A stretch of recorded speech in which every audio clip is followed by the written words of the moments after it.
Em nome do Pai, do Filho e do Espírito Santo. Amém. Do Evangelho segundo São João. Naquele tempo disse Jesus aos seus discípulos: em verdade vos digo, vós chorareis e vos lamentareis, mas o mundo se alegrará. Vós ficareis tristes, mas a vossa tristeza se transformará em alegria. A mulher, quando deve dar à luz, fica angustiada, porque chegou a sua hora. Mas depois que a criança nasceu, ela já não se lembra dos sofrimentos, por causa da alegria de um homem ter vindo ao mundo. Também vós agora sentis tristeza, mas eu hei de ver-vos novamente, e o vosso coração se alegrará, e ninguém vos poderá tirar a vossa alegria. Naquele dia não me perguntareis mais nada. Palavra da salvação. Jesus anuncia a sua partida e com ela a tristeza futura e presente. O anúncio da partida já causa tristeza nos discípulos, mas também anuncia e principalmente a alegria futura por causa da sua volta. E esta alegria futura deve animar os dias presentes da tristeza. Portanto, a alegria deve já manifestar-se. Jesus anuncia a alegria não como sendo a ausência de cruz, de sofrimento, de confusão, mas querendo dizer que a alegria é a capacidade de compreender que a cruz não é condenação, que a cruz, a dor, o sofrimento não são definitivos.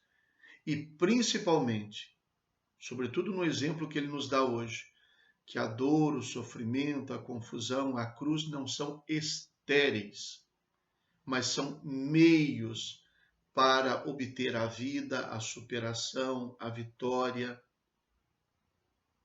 E é neste contexto que ele quer que nós sejamos capazes de aprender a viver a nossa vida com o critério da sua paixão, morte e ressurreição sempre presente em nós. Esse critério nos permite viver uma alegria que não depende da posse dos bens, da realização dos planos, da perfeição da história humana, mas baseia-se única e exclusivamente na promessa e na fidelidade de Deus. E essa promessa e fidelidade, elas já são expressas em diversos sinais da nossa realidade, da nossa existência, mas também em sinais descritos na Sagrada Escritura. Por exemplo, falemos da própria criação. Não é possível que a nossa existência não seja capaz de produzir em nós uma alegria de consolação, pelo menos, nos momentos de dificuldade. As realizações, a manifestação da graça de Deus em tempos passados.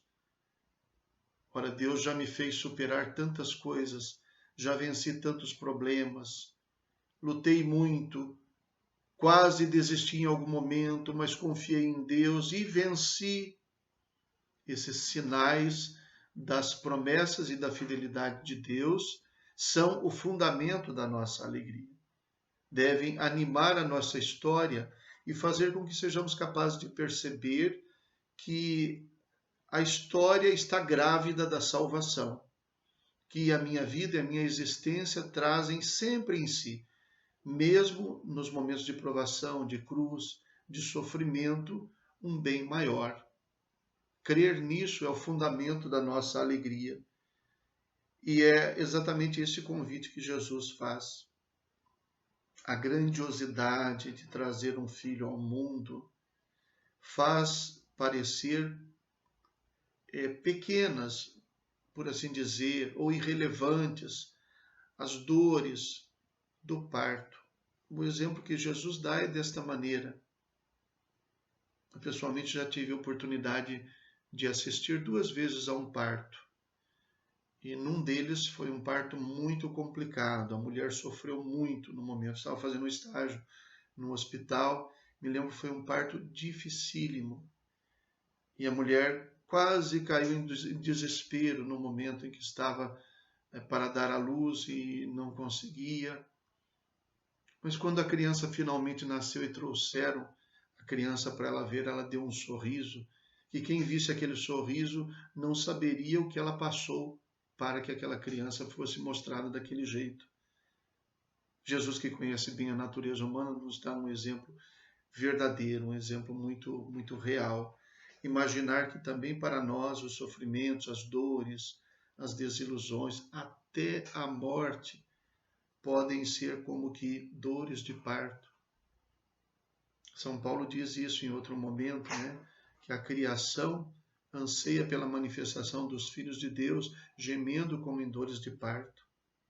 Quer dizer, por um lado, expressa a dor, o sofrimento, por outro lado, expressa a ansiedade de que se realize aquilo que as dores levam a se realizar.